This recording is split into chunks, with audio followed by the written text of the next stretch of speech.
जब हम कोई भी व्यापार करते हैं तो हमें पैसों की बहुत ज़रूरत होती है।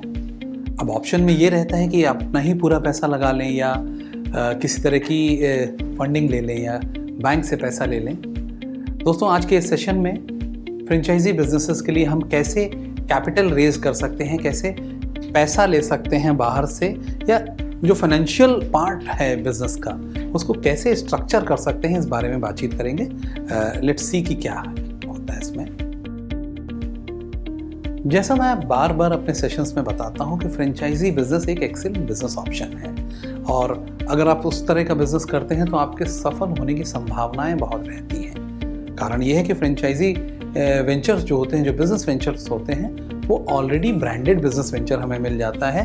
एक ऐसा बिजनेस मिल जाता है जिसकी पहले दिन से बहुत अच्छी डिमांड होती है। कस्टमर्स जो होते हैं वो इस बिज़नेस से बहुत फैमिलियर होते हैं। फ्रेंचाइजी उन्होंने देखी होती है अन्य शहरों में चलते हुए, और जब वो अपने शहर में भी देखते हैं तो उनको मालूम होता है कि इसका प्रोडक्ट या सर्विस कैसा है, उसका टेस्ट क्या है, या उसकी सर्विसेज कैसी हैं, किस लेवल की हैं।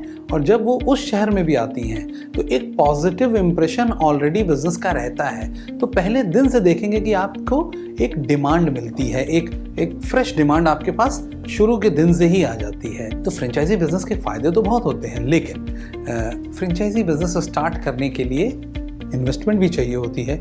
ये नॉर्मल बिजनेसेस से थोड़े से कॉस्टली होते हैं फॉर श्योर, क्योंकि इनमें इन्वेस्टमेंट डिफरेंट ढंग से स्ट्रक्चर होती है, और फ्रेंचाइजर को भी हमें कुछ पैसा देना पड़ता है, जिसकी वजह से फर्स्ट टाइम जो बिजनेस का पूरा प्लान होता है, जो इन्वेस्टमेंट्स होती हैं, वो ऑन अ हायर साइड पे होती हैं। तो भाई फ्रेंचाइजी बिजनेस में जब आप देख सकते हैं कि investment in franchisee requires funding to purchase rights, कि अगर मेरे को किसी फ्रेंचाइजर से बात करनी है और उसका बिजनेस लेना है, उसकी फ्रेंचाइजी लेनी है, तो मेरे को उसको पैसा देना पड़ेगा, सो दैट वो अपना right to operate that business in my market की परमिशन दे और मैं वो व्यापार इस जगह पर शुरू कर सकूं। सो इसलिए इसमें इन्वेस्टमेंट की ज़रूरत पड़ती है। दूसरी चीज़ होती है कि अगर मान लीजिए मेरे को कुछ टूल्स लेने हैं, अगर ये मैन्युफैक्चरिंग लेड चीज़ है, या कुछ इक्विपमेंट्स बाय करने हैं, मैं एक जिम्नेजियम खोल रहा हूँ तो उनमें जो इक्विपमेंट्स होंगे उनकी लीज लेनी होगी, तो देन लीजिंग के लिए मेरे को पैसा चाहिए होगा। सिक्योर इन्वेंट्री, एक ख़ास इन्वेंट्री अगर हम रखते हैं, किसी भी बिजनेस में इन्वेंट्री रखी जाती है, तो उसका साइज़ क्या होगा, और वो पैसा भी एज ए इन्वेस्टमेंट हमें लगाना पड़ेगा। ग्रो करना है बिजनेस को, ऐसा तो है नहीं कि एक बार पैसा लगा दिया और उसके बाद बिजनेस में पैसा नहीं लगाया जाता। तो उसको ग्रो करने के लिए कितना पैसा लगेगा, ये सारी चीज़ें ही तो इन्वेस्टमेंट मांगती हैं। और इन्हीं वजहों से बिजनेस के जो बैरियर्स होते हैं उनमें इन्वेस्टमेंट सबसे बड़ा बैरियर होता है, कि बड़े अच्छे अच्छे बिजनेस मॉडल्स हैं, बड़ी अच्छी अच्छी संभावनाएं हैं कुछ बिजनेसेस में, लेकिन उनमें जो इन्वेस्टमेंट लगनी है कई बार वो लोगों के पास नहीं होती है। तो वो इन्वेस्टमेंट कैसे करी जाए, उसके लिए क्या क्या फंडिंग सोर्सेज हैं, इस बारे में आज के सेशन में हम लोग बात करेंगे कि लोग सिक्योर और नेसेसरी कैपिटल कैसे गेन कर सकते हैं। We will talk about that. तो आइए बात करते हैं कि अलग अलग तरह के फंडिंग ऑप्शंस क्या क्या होते हैं। एक तो फ्रेंचाइजर फाइनेंसिंग ऑप्शन होता है कि भाई बहुत सारा पैसा, क्योंकि फ्रेंचाइजर एक मल्टीपल लोकेशंस में ऑपरेट करने वाला व्यक्ति होता है, एक बिजनेस होता है, और उसका बिजनेस अमूमन काफ़ी जगह सक्सेसफुल होता है, तो उसके पास ऐसी पॉसिबिलिटीज़ होती हैं कि वो भी फाइनेंस कर देता है। Though there are certain terms and condition for sure, क्योंकि आप किसी से भी अगर पैसा लेते हैं तो एक कंट्रोल होता है, एक उसमें इंटरेस्ट देना होता है आपको, कुछ ना कुछ उसकी फॉर्मेलिटीज़ होती हैं। लेकिन फ्रेंचाइजर के भी फाइनेंसिंग ऑप्शंस होते हैं। हम कमर्शियल बैंक से भी लोन ले सकते हैं, जितने भी पब्लिक सेक्टर बैंक्स हैं हम उनके पास जा सकते हैं, उनसे लोन ले सकते हैं, अपनी प्रोजेक्ट रिपोर्ट दिखा सकते हैं, जिसके बेसिस पर, जिसकी स्ट्रेंथ क्या है और कैसी है, उसके बेसिस पर हम उनसे पैसा मांग सकते हैं। If they agree then we get the money to invest in our business. अपने धंधे में पैसा लगाने के लिए हम बैंक से लोन ले लेते हैं। स्मॉल बिजनेस एडमिनिस्ट्रेशन SBA करके विदेशों में ये ऑप्शन बहुत पॉपुलर है कि there are groups which fund small businesses. तो वो एक और तरीका होता है, अल्टरनेटिव सोर्स ऑफ फंडिंग ही वो भी है। देन ऑल्टरनेटिव लेंडर्स भी होते हैं, भाई बैंक नहीं है या फ्रेंचाइजर नहीं है लेकिन कोई बाहर वाला है ब्याज पे पैसा देता है, तो वो एक अलग तरह की प्राइवेट फंडिंग होती है। हम बिजनेस पार्टनर्स इनवाइट कर सकते हैं कि भाई अकेले मेरी हिम्मत नहीं है, अगर 50 लाख रुपए का प्रोजेक्ट है मेरा तो मेरी हिम्मत नहीं है अकेले इतना पैसा लगाने की, but if I can get a good partner जो यही धंधा करना चाहता है तो 2 लोग मिल के बिजनेस कर लेते हैं और उसको अच्छे से फंड करते हैं। तो partnership can be invited. Personal assets जो आपकी होती हैं, जिसको बूट स्ट्रैपिंग कहते हैं, कि पूरा पैसा आप अपना लगा देते हैं और अपनी एसेट्स पर प्ले करते हैं, तो ये भी एक तरीका होता है।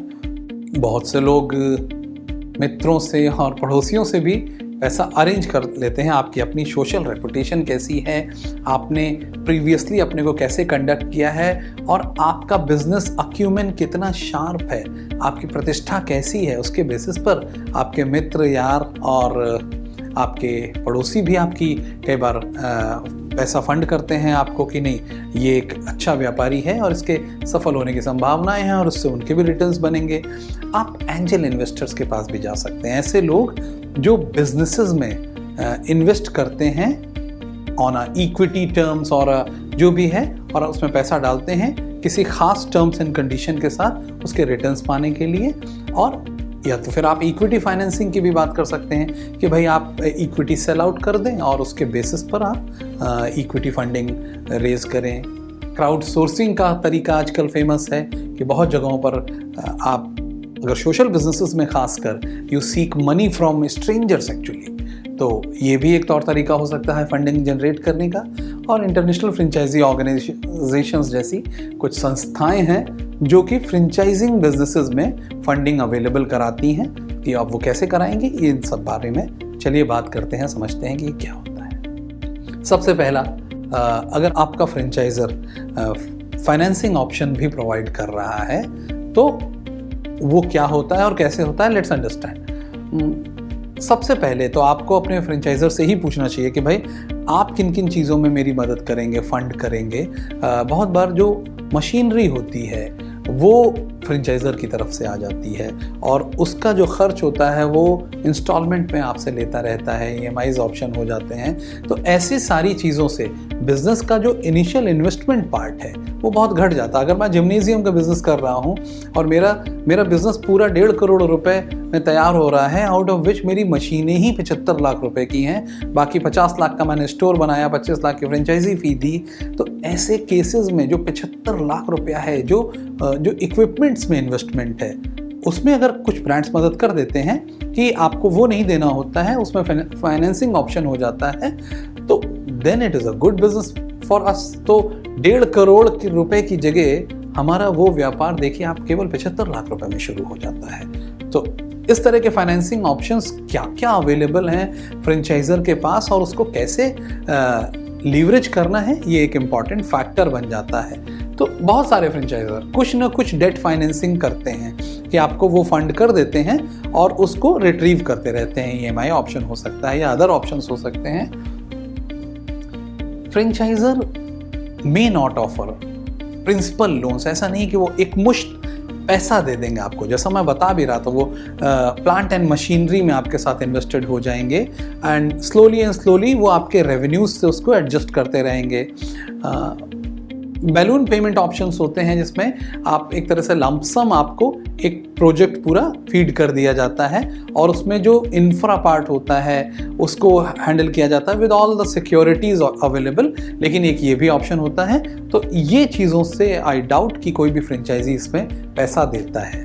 Franchisor finance some of the cost, यानी जो बहुत सारी कॉस्ट होती हैं उनमें से कुछ कॉस्ट फ्रेंचाइजर दे सकता है कि आपका जो स्टोर का ग्लो साइन होगा वो फाइनेंस कर दे।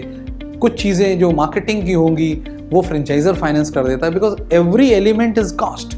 हर चीज़ जब आप व्यापार शुरू कर रहे हैं तो कॉस्ट ही तो है, और उसको अगर फ्रेंचाइजर उनमें से कुछ लोड अपने ऊपर ले लेता है तो आपका इनिशियल इन्वेस्टमेंट घट जाता है। तो ये सारे तौर तरीके हैं फाइनेंसिंग ऑप्शंस के, और फ्रेंचाइजर इसमें आपकी कितनी हेल्प कर सकता है ये आपको जानना चाहिए, क्योंकि फ्रेंचाइजर एक वो व्यक्ति है जो आपका लॉन्ग टर्म बिजनेस पार्टनर है, और अगर वो फाइनेंसिंग ऑप्शन भी दे रहा है तो ये आपके और आपके व्यापार के लिए बहुत अच्छा माध्यम बन जाता है।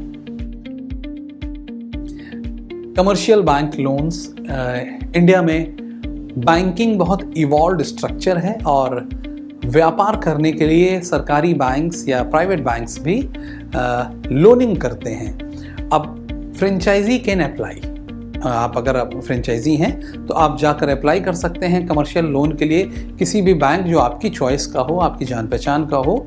और नॉर्मली उसमें जो बैंक चेक करता है वो आपकी अपनी क्रेडिट रेटिंग क्या है। आप क्रेडिट रेटिंग वो एक स्कोर होता है जो आपके पैसों के, अगर आपने मान लीजिए कोई क्रेडिट कार्ड है, कोई प्रॉपर्टी ली हुई है, आपका देनदारी का जो पैटर्न है उसके बेसिस पर आपका क्रेडिट स्कोर डिफाइन होता है। अगर आप एक अच्छे क्रेडिट स्कोर वाले व्यक्ति हैं तो आपको लोन मिलने में बहुत सुविधा हो जाती है, बहुत चांसेस होते हैं कि आपको लोन हो जाएगा।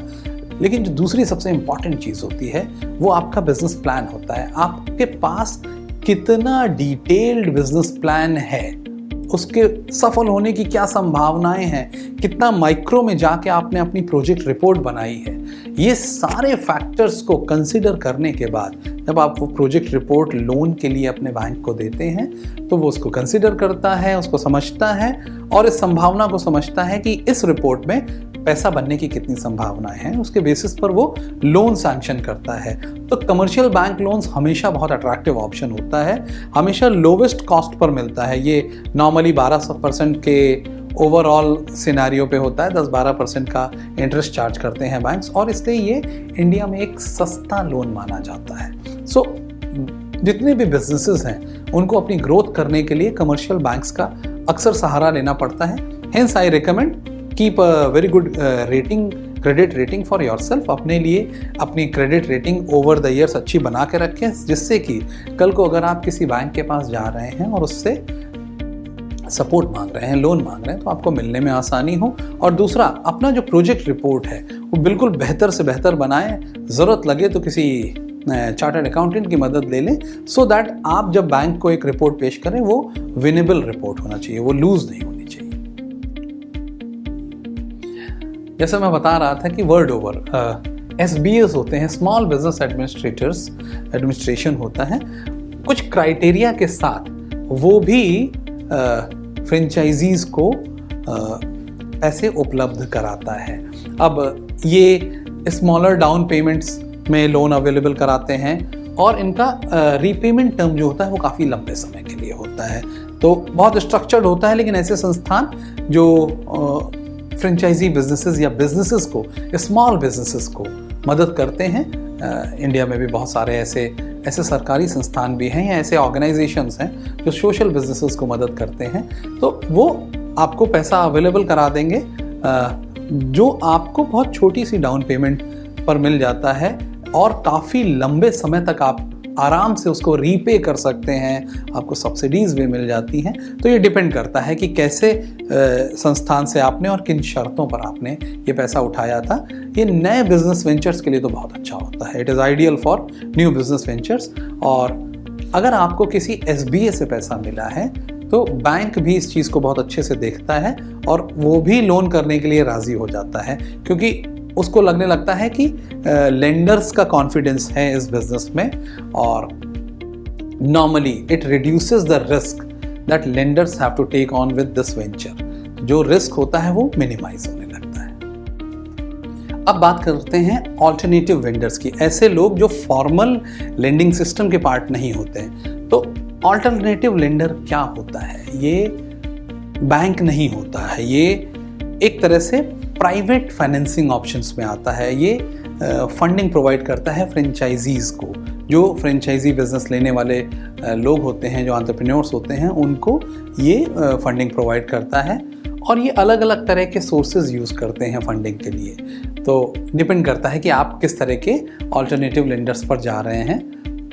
ऑफ कोर्स, क्योंकि बैंक बहुत शर्तें मांगता है कि उसको बहुत डिटेल्ड प्रोजेक्ट रिपोर्ट चाहिए, उसको पास्ट के वेरिफिकेशन चाहिए, उसको बहुत अच्छी आपकी क्रेडिट रेटिंग चाहिए। लेकिन अगर बहुत लोगों के पास जैसे ये नहीं होता है तो फिर उनको बैंक से लोन अगर नहीं मिलता तो वो ऑल्टरनेटिव लेंडर्स के पास जाते हैं, जो कि बैंक से ज़्यादा फ्लेक्सिबल होते हैं कि इस तरह से नहीं, इतनी हाई क्रेडिट रेटिंग भी नहीं होती है या जो भी है, उस तरह के चीज़ों को वो कंसिडर कर लेते हैं, वो उसको रिजेक्शन मोड में नहीं डालते, तो they are more flexible than banks. और लेकिन उनकी हो सकता है रिक्वायरमेंट आपसे मॉर्गेज की ज़्यादा हो, वो आपकी प्रॉपर्टी मॉर्गेज करने की बातें करें, या they might be stricter than banks also. और अक्सर उनका इंटरेस्ट रेट बैंक से ज़्यादा होता है, क्योंकि बैंक सस्ता लोन की जगह है, फंडिंग की जगह है। लेकिन अगर बैंक से लोन नहीं हो पा रहा है और पैसे की ज़रूरत तो है ही है, तो ऑल्टरनेटिव लेंडर से पैसा उठाया जा सकता है, बशर्ते आपको ये मालूम हो कि अक्सर ये बैंक से ज़्यादा इंटरेस्ट रेट चार्ज करते हैं। तो ऑल्टरनेटिव लेंडर भी एक फंडिंग सोर्स बन जाता है। बिजनेस पार्टनर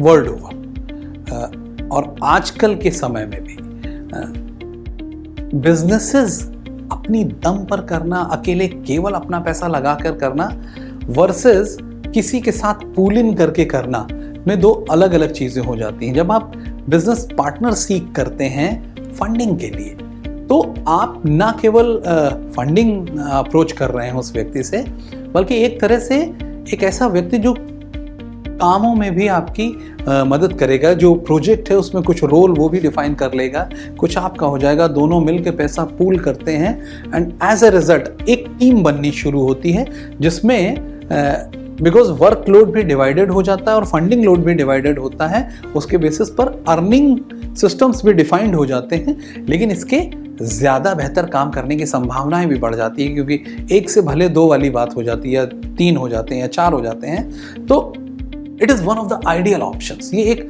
बेहतर ऑप्शन है जो हम एक्सरसाइज कर सकते हैं कि अगर हमको बिजनेस पार्टनर मिल जाए जो कि हमारी जितनी हमारी रिक्वायरमेंट है उसको फंड कर सके, आधा हम फंड कर दें, आधा वो फंड कर दे, तो ये व्यापार किया जा सकता है। इसमें लेकिन कुछ ग्राउंड रूल्स आपको सेट करने पड़ेंगे कि बिजनेस कौन ऑपरेट करेगा। आदमी अगर फंडिंग ला रहा है तो वो केवल इन्वेस्टर है और स्लीपिंग पार्टनर है, या एक्टिव इन्वेस्टर है, बिजनेस में भी ऑपरेट करेगा, साथ में बैठ के काम करेगा। तो इसमें क्या होने जा रहा है ये आपको बड़ा क्लियर होना चाहिए। एम्प्लॉयज को कौन मैनेज करेगा? एम्प्लॉयज को 3-3, 4-4, 5-5 लोगों को की सुननी होगी, और as a result unclear communication बहुत होगा। या क्या होने जा रहा है, या वो एम्प्लॉयज हैंडल करेगा, या आप करेंगे, या एक्स एम्प्लॉयज इस डिपार्टमेंट के वो हैंडल करेगा, वाई डिपार्टमेंट के आप हैंडल करेंगे। ये सारा क्या है, रोल्स कैसे होंगे, ये जरूर आपको क्लैरिटी होनी चाहिए, और प्रॉफिट शेयरिंग के रूल्स क्या होंगे।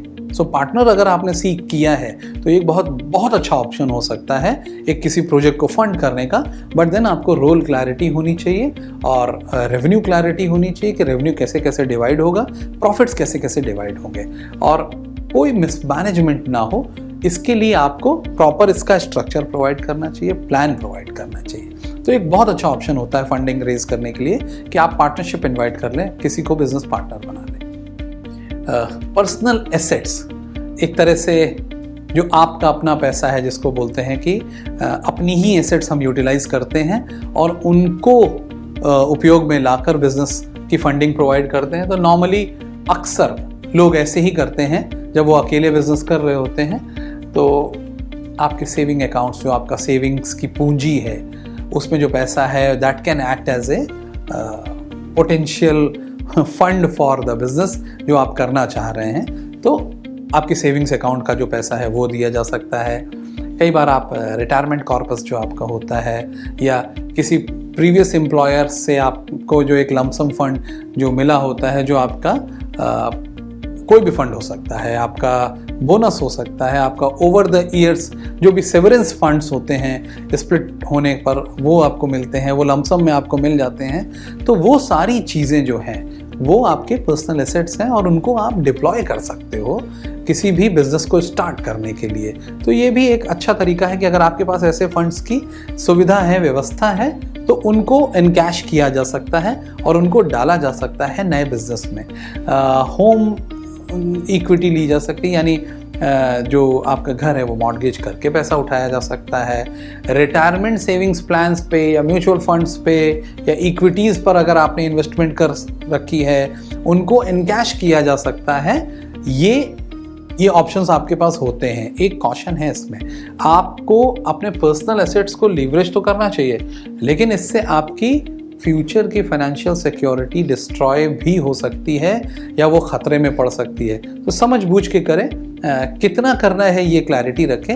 लेकिन personal assets can be one of the source of raising funds, क्योंकि यहाँ हम लोग बातचीत कर रहे हैं कि पैसा कैसे इकट्ठा किया जाए अपने व्यापार के लिए, और जिसके तहत हमने बात करी कि भाई नहीं, फ्रेंचाइजर के ऑप्शंस होते हैं, फाइनेंसिंग ऑप्शंस, उनको यूटिलाइज कर सकते हैं या बैंक से पैसा ले सकते हैं या ऑल्टरनेटिव लेंडर्स पे जा सकते हैं। उसी तरह से अपनी पर्सनल एसेट्स को भी हम प्ले में डाल सकते हैं। अब एक वही जो मैं बात कर रहा था कि आप अपने मित्रों और पड़ोसियों से भी पैसा ले सकते हैं। You can try by asking friends and family, लेकिन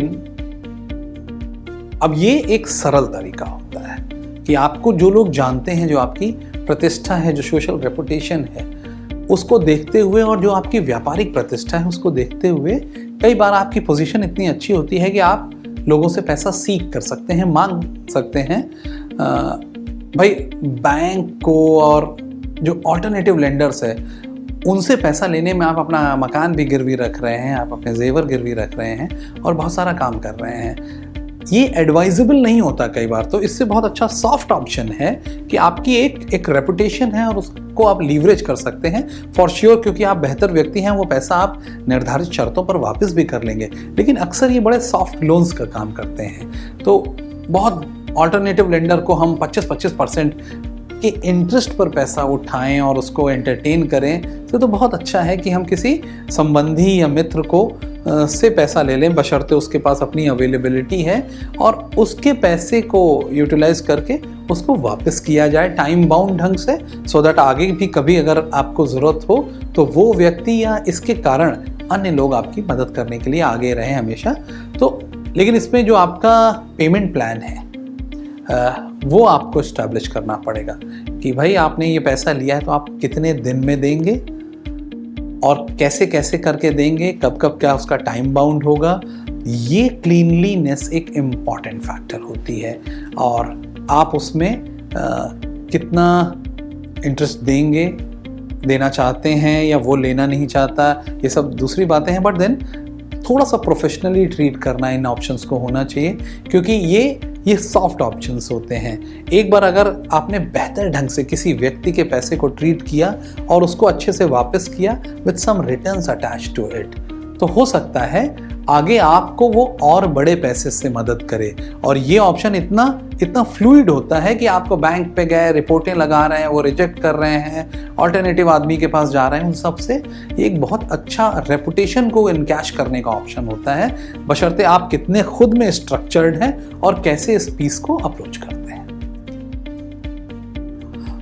एंजल इन्वेस्टर्स ऐसे लोग जो हालांकि प्रोफेशनल इन्वेस्टर्स होते हैं, उनको बिजनेसेस की बड़ी अच्छी समझ होती है और वो आपसे आपके प्रेजेंटेशन, आपके बिजनेस प्लानिंग, आपके प्रोजेक्ट प्लान की संभावनाओं के बेसिस पर आपके बिजनेस में इन्वेस्ट करते हैं। तो ये एक थोड़ा सा लेकिन टफ टास्क है क्योंकि एंजल इन्वेस्टर एक अनजान आदमी होता है और केवल डिफाइंड मेरिट्स या ऑब्जेक्टिव्स पर ही इन्वेस्ट करता है। तो उनको अट्रैक्ट करना अपने आप में एक टास्क होता है, specially for franchisee businesses, because इस केस में उनको जो एंजल इन्वेस्टर्स होते हैं उनको आपसे भी और आपके फ्रेंचाइजर दोनों से डील करना होता है। So there that is a kind of multi party arrangement हो जाता है। तो इस केसेस में angel investors normally franchisee businesses में कम इन्वेस्ट करते हैं, वो इंडिविजुअल बिजनेसेस में या फ्यूचरिस्टिक बिजनेस में ज़्यादा इन्वेस्ट करते हैं। बट स्टिल वहाँ से भी इन्वेस्टमेंट आती है, और एंजल इन्वेस्टर्स को अट्रैक्ट करने के लिए आपके पास एक बहुत अच्छा शानदार बिजनेस प्लान होना is the first requirement. You need to have a good, rather great business plan. ठीक है, आपसे एंजल इन्वेस्टर्स बहुत सारी मार्केट रिसर्च मांगेगा, क्योंकि वो data driven merit based investment system है जिनकी की रिसर्च रिपोर्ट्स, प्रोजेक्ट रिपोर्ट्स, वो ज़्यादा डेटा सीख करते हैं। They are sharp on minds, और उनको इस तरह के बिजनेसेस में इन्वेस्ट करने के पहले बहुत सारी जानकारियां चाहिए होती हैं। तो आपको एक बुलेट प्रूफ प्लान बनाना ही होगा जिसमें बहुत सारी मार्केट रिसर्च भी बजटेड होनी चाहिए। एंजल इन्वेस्टर क्योंकि एक अनजान व्यक्ति होता है, तो यहाँ पर आपकी नेटवर्किंग और कनेक्टिविटी एक बहुत बड़ा रोल प्ले करती है कि आप भाई अगर IITian हैं और आप किसी IITian एंजल इन्वेस्टर से पैसा मांग रहे हैं, तो वो आपका एलुमनाई जो नेटवर्क है वो आपकी मदद कर देता है। सिमिलरली इस तरह के और भी नेटवर्क्स होते हैं, लोकेशन बेस्ड नेटवर्क होते हैं, सिटी बेस्ड नेटवर्क होते हैं, सो दैट एक फेमिलियरिटी हो जिससे जो पैसा लगा रहा है उसको ये सुरक्षा भी रहे कि हाँ मेरा पैसा सुरक्षित है। एंजल इन्वेस्टर को अट्रैक्ट करना टफ होता है, but then they are decent funding options. अगर आप उनको उनके मतलब का डिटेल्ड बिजनेस प्लान दे सकते हैं तो एक बहुत अच्छा बिजनेस फंडिंग ऑप्शन बन सकता है आपके लिए। इक्विटी फाइनेंसिंग, हम इसमें जो भी इन्वेस्टर या इन्वेस्टर्स को हम एक खास शेयर दे देते हैं कि अगर किसी ने मेरे बिजनेस में फेजेस में इतना पैसा लगाने का कमिटमेंट किया है तो मैं उसको फॉर एग्जांपल उतने पैसे के एवज में इक्विटी दे देता हूँ, 15% की, 10% की, 8% की, 12% की, और लॉन्ग टर्म में उस पैसे से बिजनेस को सक्सेसफुल बनाया जाता है। और तब जाके वो अगर कोई व्यक्ति अपनी इक्विटी बेचता है तो आज अगर मेरे बिजनेस का इवैल्यूएशन लेट्स से 1 करोड़ रुपए है और 5 साल बाद वो आदमी को मैंने 20% इक्विटी अलॉट की है और इसका इवैल्यूएशन 20 करोड़ रुपए हो गया, तो उस ढंग से उसके 4 करोड़ रुपए बन जाएंगे अगर वो उसको सेल ऑफ करेगा। ये एक हाइपोथेसिस मैंने बनाई, एक सिचुएशन आपके सामने क्रिएट करके बताई। लेकिन इक्विटी फाइनेंसिंग का ऑप्शन ये होता है कि बिजनेस में व्यक्ति इक्विटी बोरो कर लेता है, बाय कर लेता है और एट ए पर्टिकुलर टाइम वो उससे एग्जिट ले सकता है और उसको सेल ऑफ कर सकता है। अब इस चीज़ में इन्वेस्टर्स के पास कंट्रोल भी आ जाता है। जैसे ही आपने किसी को अपना इक्विटी पार्टनर बनाया, हिस्सेदार बना लिया कागजों पर, तो उसका कंट्रोल भी आएगा। तो वो आपको किन्हीं ना किन्हीं चीज़ों में आपसे बहुत सारी जानकारियाँ भी लेगा और बिजनेस डिसीजन मेकिंग में उसके अपने इनपुट्स भी होंगे जो आपको टेक्निकली इनकॉर्पोरेट करने चाहिए for the overall safety of that business. क्योंकि उसने बिजनेस को बेहतर बनाने के लिए एंजल इन्वेस्टर बना है, उसने इक्विटी से ट्रेड ऑफ किया है। वो आपसे मंथली EMIs या इस तरह की कोई चीज़ नहीं चाह रहा है, बट वो इस बिजनेस को ग्रो करना चाह रहा है अपने पैसे से और आपकी मदद करना चाह रहा है। तो he will have lot of ideations and lot of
जाए या ऑनलाइन गेमिंग सॉफ्टवेयर्स होते हैं उनमें फंडिंग क्राउड सोर्सिंग के थ्रू आ जाती है और आप किसी बहुत अनजान लोगों से अपने बिजनेस में छोटी छोटी पूलिंग करने के लिए कहते हैं, बट ओवरऑल वो ठीक ठीक पूलिंग हो जाती है। एक ऑल्टरनेटिव तरीका है जो फंडिंग को सीक करता है उन लोगों के लिए। क्राउड सोर्सिंग भी एक तरीका हो सकता है, बट डिपेंड करता है आपके बिजनेस का नेचर कैसा है।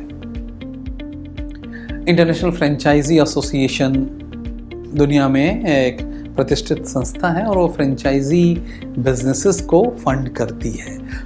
It provides the wealth of information on series of special funding grants. अब इसमें ग्रांट होती है जो कि आपको दे दी जाती है किन्हीं खास तरह के बिजनेसेस को उन कंट्रीज में या उन लोकेशंस में डेवलप करने के लिए आपको ग्रांट मिल जाती है, जो आप एक्चुअली बहुत लो इंटरेस्ट रेट पर आफ्टर टाइम पीरियड आप रिटर्न करते हैं। तो इस तरह की चीज़ें होती हैं। स्कॉलरशिप प्रोग्राम्स होते हैं कि आपको पूरी तरह से किसी खास नए तरह के ऐसे बिजनेस जिनका सोशल इम्पैक्ट है, जो नई तरह के बिजनेस हैं और जिनसे ओवरऑल फ्यूचरिस्टिक बहुत फ़ायदा होना है, इस तरह के बिजनेसेस को IFAs जो होते हैं वो फंड करते हैं, ग्रांट देते हैं।